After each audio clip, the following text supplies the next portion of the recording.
Tapi sebenarnya cinta itu udah ada di dalam diri kita sendiri gitu loh. Oke. Jadi aku Kalau nyari keluar prep terus ya. Oke gitu.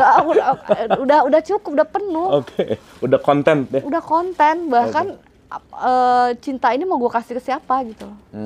Udah overjoy. Oke. Karena rasa syukur tuh indah banget sih. Jadi ketika kita bangun pagi, kita tahu tujuan hidup kita tahu kita berada di mana, kita tahu kita harus apa, dan kita mensyukuri setiap tarikan nafas kita, itu indah banget. Dan nggak ada simple ya? Nggak ada, simple. Hidup itu menjadi lebih simple.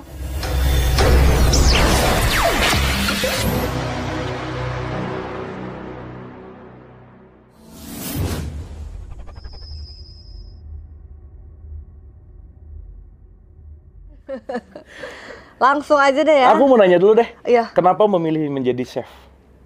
Karena aku backgroundnya psikolog aku. Psikolog. Cuman seneng masak gitu? Enggak juga. Waktu itu aku emang mungkin background masaknya emang udah ada ketertarikan. Tapi akhirnya aku nyemplung pertama kali bisnisnya itu adalah kuliner. Oh oke. Bersama 2 orang teman aku gitu. Jadi aku punya pabrik roti dulu. Supply ke supermarket roti gitu. Jadi bisnisnya itu core-nya itu adalah dari bisnis sebenarnya. Oke. Tapi passion nggak? Entrepreneur. Tapi passionate di situ? Passionate banget. Oke. Terus kaitan sama psikolognya gimana? Ditinggalin psikolognya. Nggak passionate psikolognya. Psikolog udah praktek gitu? Enggak. Atau S1 psikolog? S1. Oh, di? Atmajaya. Oh, oke. Yes. Tapi jadi psikolog yang jadi chef gitu? Iya. Tapi psikologi itu kan ilmu humaniora ya. Yes. Memang bisa diaplikasikan ke semua aspek gitu kan ya. Baik itu ketemu dengan orang, hiring orang, dealing pun, apapun pasti masih pakai esensi itu gitu. Jadi sekarang memilih untuk jadi chef gitu? Kerja nyatanya adalah di psikolog itu di kehidupan sehari-hari. Iya. Gitu. Tapi untuk titel pekerjaan sebagai manusianya ya chef. Udah berapa lama jadi chef? Dari 2017. Oh, oke. Ketahuan kan umur gue 7.000 tahun jadi. Yang begini-gini aja tapi. Ya oke. Menarik. Gak tua-tua. Immortal. Tahu kan? Aku immortal. Oke. Udah aku mau tanya. Iya. Nah, banyak orang mengalami berbagai pengalaman di dunia ini, baik yang enak maupun nggak enak. Bahkan terkadang banyak kejadian yang masih mengganjal di hati dan memerlukan sebuah skill, yaitu skill untuk memaafkan. Oke. Bagaimana cara memaafkan? Cara memaafkan? Iya. Oke. Kita tahu bahwa enak nggak enak itu kan bagaimana kita memaknai ya. Betul nggak? Bahwa ini aku memaknai enak, ini aku memaknai nggak enak. Jadi kayaknya kalau kita mau bicara dalam konteks memaafkan itu bonus sih sebenarnya. Karena kalau kita berusaha memaafkan sampai kapanpun kita nggak akan bisa memaafkan.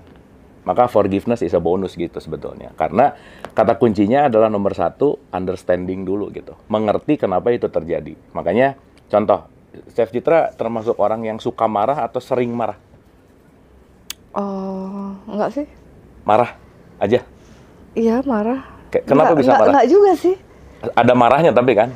Iya, kadang-kadang. Iya, kalau nggak normal ya. Iya, tapi ya gini-gini aja.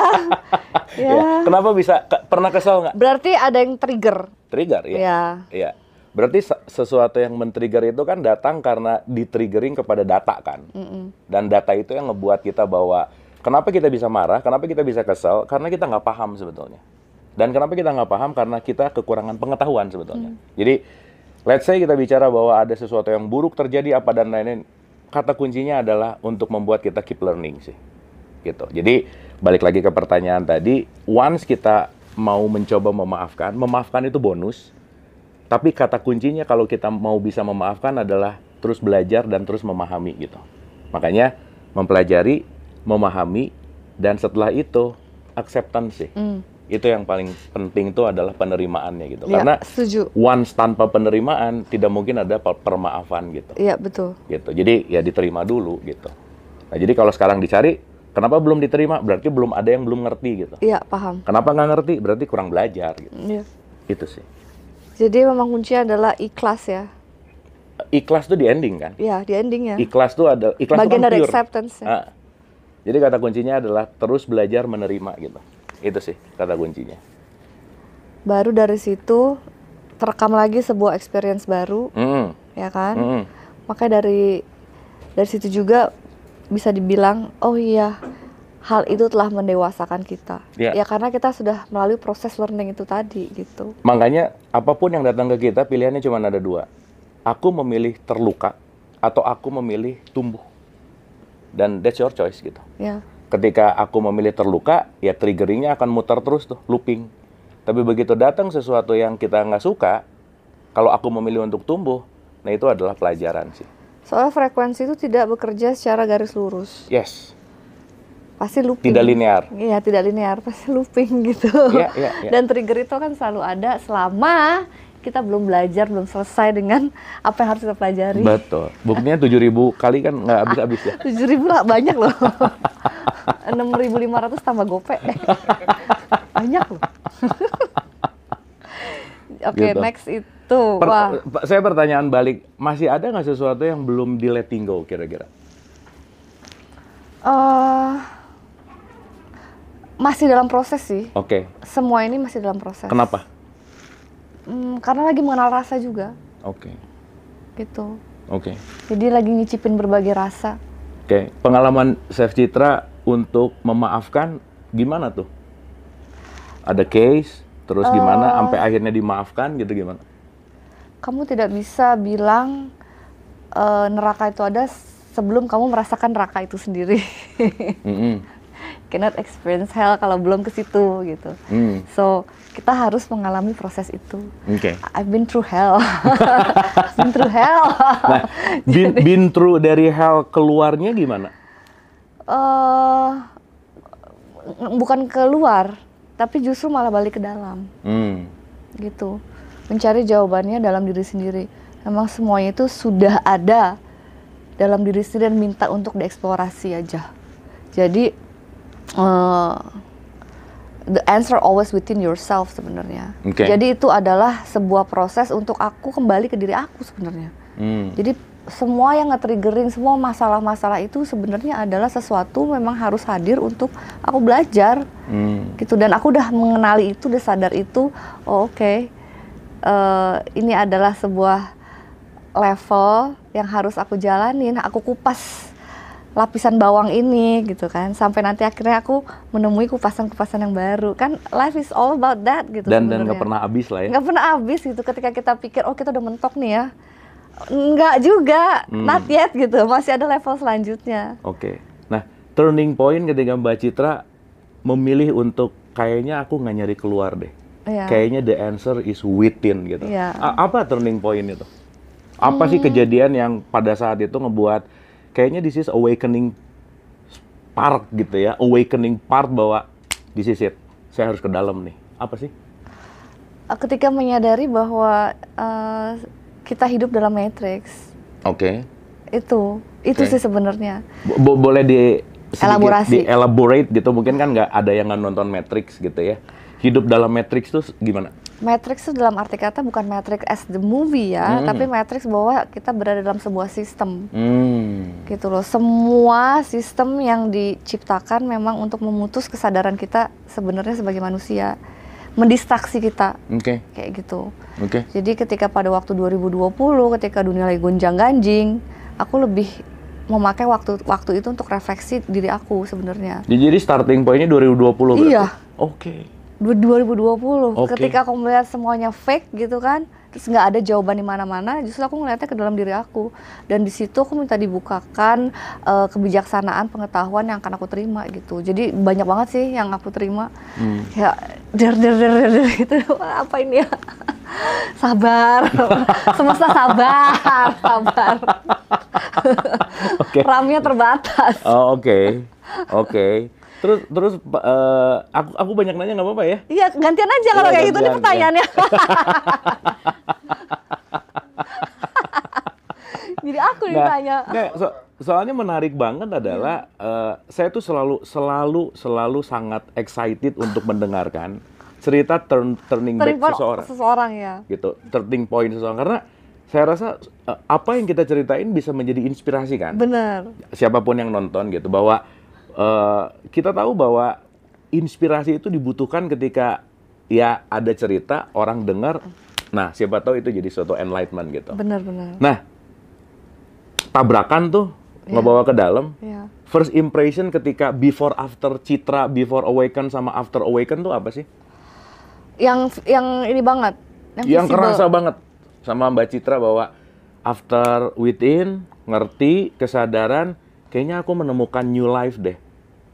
New birth gitu, lahir kembali. Reborn lah ya. Reborn. Apa tuh? Aku ngerasa lebih nyaman sih dengan hidup aku. Kan selama ini sepertinya kayak minyak sama air gitu ya. Yang tadi Mas bilang, acceptance itu tadi, itu juga berlaku dalam penerimaan hidup gitu. Jadi ketika pada saat itu, pada seusia itu, detik itu, banyak hal-hal yang sudah terjadi di masa lalu, baik itu dari orang tua, teman, apapun itu ya. Dan yang itu kan kita bawa.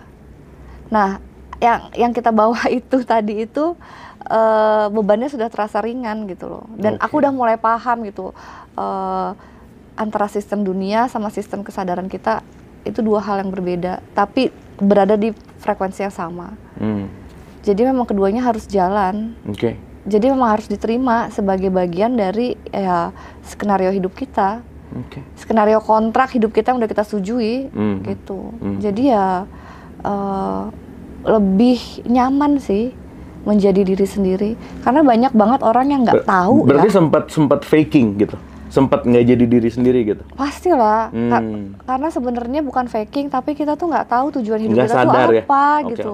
Kadang orang menjalani hidupnya tuh autopilot aja tanpa tahu sebenarnya apa sih kenapa saya hidup gitu. Jadi memang benar-benar autopilot di kehidupan Matrix ini.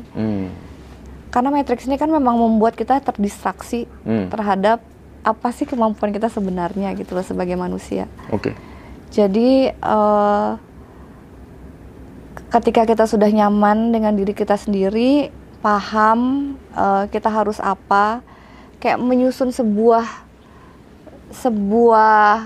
solusi dari permasalahan aja. Kita udah tahu nih arahnya mau kemana.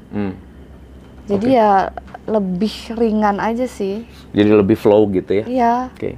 Karena capek kan kalau seandainya hidup itu terus melawan angin gitu kan ya. Mungkin capek orang kan kalau kayak gitu. Kalau sekarang sih karena aku tahu aku yang mengontrol hidup aku, bukan aku yang dikontrol oleh hidup. Jadi aku yang menciptakan hidup aku sendiri, realita aku sendiri. Jadi aku berkuasa penuh terhadap hidup aku. Jadi aku udah santai banget sih sebenarnya. Udah nggak nyimpen remote control happiness di orang lain gitu ya? Enggak. Karena kan kebahagiaan aku ciptain sendiri gitu. Jadi ya itu tadi, aku penuh akan cinta. Aku fulfill, aku konten gitu loh. Dulu yang paling berbeda adalah aku mencari cinta lewat figur eksternal. Jadi nyari keluar. Selalu nyari keluar. Cinta itu mungkin bisa entah apapun itu ya, bisa melalui makan, ya kan, bisa melalui shopping, bisa melalui overlove ke orang, kan bisa aja seperti itu. Tapi sebenarnya cinta itu udah ada di dalam diri kita sendiri gitu loh. Jadi aku kalau nyari keluar prep terus ya. Gitu. Udah cukup, udah penuh. Udah konten ya. Udah konten, bahkan cinta ini mau gue kasih ke siapa gitu. Udah overjoy. Karena rasa syukur itu indah banget sih. Jadi ketika kita bangun pagi, kita tahu tujuan hidup kita tahu kita berada di mana, kita tahu kita harus apa, dan kita mensyukuri setiap tarikan nafas kita, itu indah banget. Dan nggak ada simple ya? Nggak ada. Simple. Hidup itu menjadi lebih simple. Dan tidak ada yang lebih indah dari itu. Karena dunia ini adalah fear based. Ya, semuanya itu selalu didasarkan ketakutan. Bahkan hidup dalam dunia, dalam pemerintahan, semua ditakut-takuti. Tidak bayar pajak. Agama terutama. Aku tadi mau ngomong itu, cuma lu yang ngomong. Emang iya. It's always fear based kan. hukuman, konsekuensi, fear based, selalu seperti itu. Itulah yang membuat kita tuh terseparasi dari diri kita sendiri sebenarnya, bahwa kita tuh sebenarnya nggak perlu seperti itu. Ya kan? Jadi everything is all fear based. Jadi seolah-olah manusia tuh dikontrol oleh fear itu. Jadi kita tidak berkuasa atas hidup kita, ya kan? Maunya kan begitu mereka. Betul. Kita tidak berkuasa atas hidup kita. Ya supaya dikontrol terus. Iya. Ya Sedangkan kalau kita udah keluar dari matriks itu, pemahaman kita sudah berbeda. Kita yang ngontrol hidup kita sendiri dan itu nyamannya bukan main. Oke. Nah, aku komain gini pertanyaannya, Chef. Tadi bicara tentang matriks ya, bicara tentang distraksi. Menurut Chef Citra, apa sih the biggest matrix? Distraksi terbesar yang paling berat untuk kita taking control back gitu. Apa? Secara general apa di aku? Yuk, experience-nya Mbak Citra. Oh, experience aku ya. The real big matrix itu adalah sistem yang kita jalani sekarang ini. Itu emang susah sekali ya. Contoh? Kita masih sistem yang mereka buat itu kan ada sistem pemerintahan, ada sistem medical farmasi, ada sistem keuangan, ada sistem agama, sistem pendidikan. Semua sistem aja ya? Ya. Anggap aja gitu. Sistem makanan. Kita ada di situ gitu. Makanan juga kan, mereka kan engineer itu. Jadi untuk independen dari semua sistem itu memang very very challenging sih. Tapi kalau dibilang banyak orang yang nanya ke aku, gimana caranya keluar dari sistem? Intinya sebenarnya bukan keluar, tapi adalah sadar bahwa kita itu sedang berada dalam sistem. Meningkatkan kesadarannya aja dan hidup bersama dalam sistem itu. Tanpa harus menjadi bagian dari sistem. Gitu. Tanpa harus menjadi bagian dari mereka gitu. Mandiri. Ngerti kan? Jadi ketika kita sadar, mereka tuh memang harus ada. Supaya dunia ini balance. Kita kan kembali ke dunia ini, soul kontrak kita jelas. Kita paham apa itu soul kontrak kita di dunia ini, dan kita harus melampaui batasan yang mereka buat itu. Nah, justrulah kita di sini ada untuk menembus, untuk keluar, untuk belajar apa yang mereka bikin ini gitu. Jadi kita belajar dari kekacauan yang ada. Jadi kata kuncinya adalah sadar kalau kita lagi ada dalam satu sistem itu gitu. Iya, sadar dalam satu sistem itu, tapi bukan berarti kita against dan kita menjadi gila sendiri. Gitu. Ya karena jangan bikin susah diri kamu sendiri gitu. Karena kalau kita mau bicara sistem, ini kan majority, betul nggak? Iya kan? Gimana kita mau against majority gitu kan? Betul nggak? Betul. Berarti tadi kata-kata bahwa hidup bersama sistem ini dengan kesadaran gitu kan maksudnya? Iya. Itu akan berbeda dibandingkan dengan melawan sistem ini. Atau tidak sadar terhadap sistem ini. Iya. Sekarang kita tahu itu ada, tapi apakah kita menjadi bagian dari mereka? Kita tidak perlu menjadi bagian dari mereka. Jadi gini, ketika mereka menciptakan makanan palsu, ya kan, misalnya dengan Monsanto, dengan GMO dan lain-lainnya itu, kan sebenarnya ada pilihan untuk kita tidak memilih itu, gitu. Begitu juga dengan sistem pendidikan yang mereka ciptakan. Sebenarnya itu adalah indoktrinasi kan. Sebenarnya itu adalah sebuah wadah untuk mencuci otak. Dan tidak membuat sebuah passion. Nah, ketika kita didoktrin untuk menjadi seperti robot yang hanya mempunyai pengetahuan terbatas, kita punya opsi untuk belajar di luar sistem itu. Gitu. Jadi kita memang memahami bahwa mereka menciptakan itu untuk memperbudak kita, tapi kita tidak perlu memperbudak diri kita sendiri. Jadi kita memiliki kemampuan penuh untuk belajar, untuk mengembangkan diri sendiri, untuk memiliki kesadaran, untuk kembali ke fitrah kita. Jadi ya kita kan memang udah lahir dunia ini atas dasar dan persetujuan yang kita udah pahami.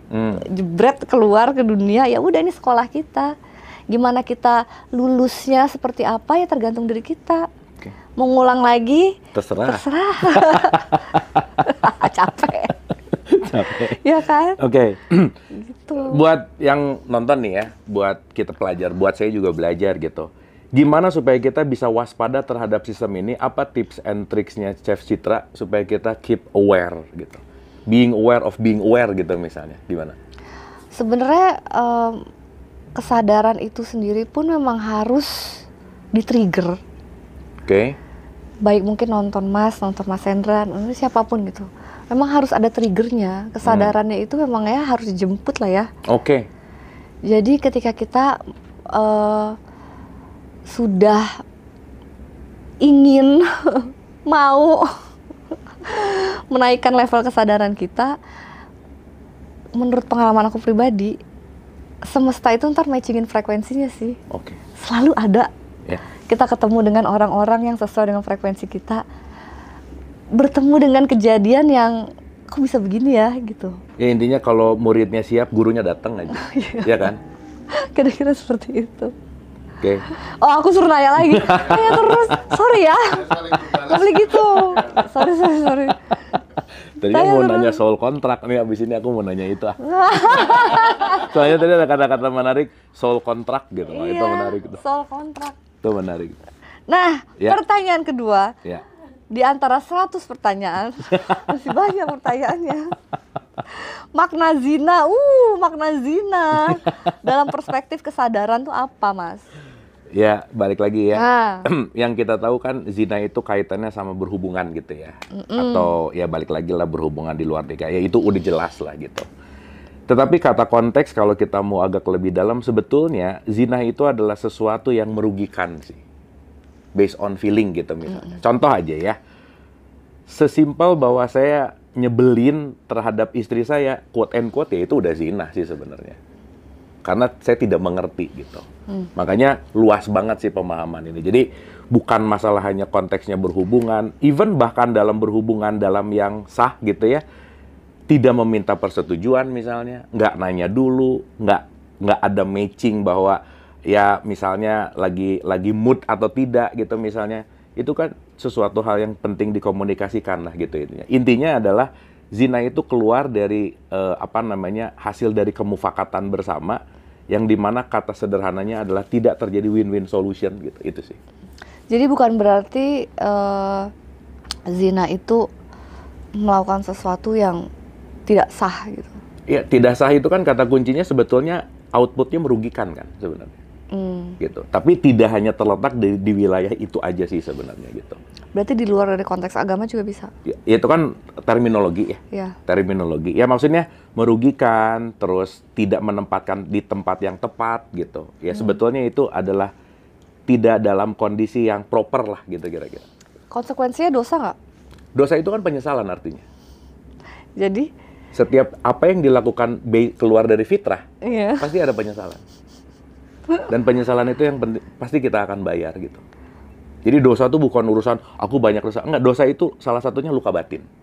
Dosa itu adalah self guilt. Dosa itu adalah bagaimana aku tidak bisa menerima masa lalu gitu. Nah, itu yang disebut dosa gitu. Jadi bukan main hitung-hitungan seberapa banyak dosa, seberat apa dosa kita, dan nanti akan dibayar nanti di akhirat. Bukan seperti itu ya konsepnya? Kayaknya di alam malaikat nggak ada kalkulator sih ya. Terus kalau kita hitung-hitungan, Tuhan bisa ngutang sama kita ya. kayaknya kurang deh pahalanya gitu. Ya itu kan perspektif sederhana aja gitu ya, supaya orang mengingat bahwa kalau kamu melakukan ini dosanya gini, kalau kamu melakukan ini dosanya ini, supaya itu tadi diawali dengan based on fairness. Kalau aku sih jujur nggak percaya dosa sih. Ya percaya atau nggak kan kembali ke perspektif kan. Maksudnya bukan dosa yang ada pada pemahaman kebanyakan. Iya. Bahwa ketika kamu nyolong terus tangan kamu akan dipotong. Iya. Bukan seperti itu pemahaman dosa buat aku sih. Ya, dosa itu penyesalan. Penyesalan atas sebuah konsekuensi gitu.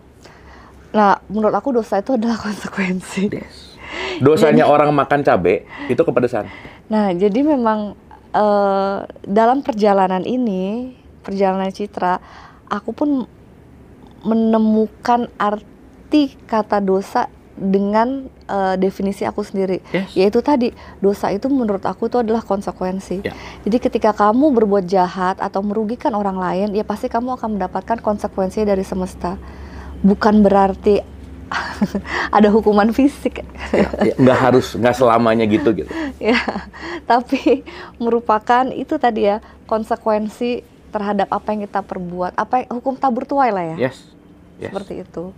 Yes. Gitu sih kalau Gitu. menurut aku. Kadang-kadang kalau ngomong sama orang yang nggak sepemahaman suka ngamuk. Ngomong soal dosa nggak bisa, dosa tuh begini. Kan tadi kalau kamu buat ini dosa lu, dosa. Gini loh, Mbak, sering kita bicara juga sama Mas Hendra sama teman-teman Ngaji Roso bahwa pembahasan di Ngaji Roso ini adalah pembahasan non-judgment. Bener. Bahwa ketika kita bisa menjadi diri kita dengan perspektif kita, dan penonton ini akan sangat menghargai gitu. Makanya kata kuncinya adalah saling membuka kan. Jadi di sini kalau boleh saya bicara bahwa salah satu tempat yang bisa menjadi diri sendiri ya Ngaji Roso sih. Gitu. Di sini nggak perlu ada fake gitu. Karena ya memang tercipta dengan Mas Hendra membuat sebuah vibrasi, frekuensi dan energi yang orang disuguhkan perbedaan dan membiarkan orang menjadi dirinya dan orang mengambil pelajaran gitu. Kan itu kan something nice gitu. Iya. Ini juga keluar dari Matrix sebenarnya. Keluar dari Matrix. Tapi kan perlu juga lumayan sedikit berpura-pura ya. Fake it until you make it. Fake it until you make it, that's it. Nah, terus pertanyaan selanjutnya adalah, apakah rahasia untuk terus tumbuh dan menjadi orang berpengaruh? Tumbuh dan berpengaruh? Nah, balik lagi kayak kalau Chef Citra sekarang menjadi chef yang terus tumbuh, apa tuh? Kenapa sih dibalikin? Nah, supaya kan concernnya tadi dari psikolog tuh, terus ke chef gitu. Pertumbuhan itu bisa jadi ke situ gimana? Semua orang pasti ada timelinenya, ada garis-garis besar timeline dalam hidupnya, ya kan? Kalau tumbuhnya aku memang melalui berbagai macam pengalaman hidup, menjajal rasa, ya kan? Sakit, kecewakan, macam-macam lah rasanya kayak gitu. Dari situlah aku tumbuh, gitu, dari hujan dan dari panas. Tumbuh, lalu menjadi Citra yang sekarang dan masih belum selesai. Ongoing proses ya? Iya, soalnya kan namanya hidup ya. Hidup kan merupakan sebuah pembelajaran yang tidak pernah selesai sampai akhirnya kontraknya habis. Ya kan, sampai akhirnya udahlah di stop gitu kan. Selesai pembelajarannya. Jadi ya selama aku masih bernafas ya aku masih terus bertumbuh, Mas. Oke. Berarti kata kuncinya adalah gimana terus kita bisa bertumbuh dan berpengaruh, kan berarti yang paling nomor satu adalah tidak pernah berhenti belajar kan? Benar. Betul nggak? Ya. Tidak pernah berhenti belajar dan menyadari bahwa kehidupan ini sangat dinamis. Dinamis banget. Dan kata kuncinya saya rasa kita semua boleh lelah dan capek, tapi yang penting jangan menyerah. Jadi yang penting terus berjalan aja sih sebenarnya. Don't give up gitu. Memang terdengarnya klise ya, tapi memang faktanya sepertinya begitu. Gimana? There's no way out, there's only moving forward, gitu loh. Karena kan kita hidup di now ya. Dan kita ke depan. Kita tidak punya pengaruh atas masa lalu. Kita juga tidak berkuasa atas masa depan, tapi kita berkuasa atas now. Saat ini.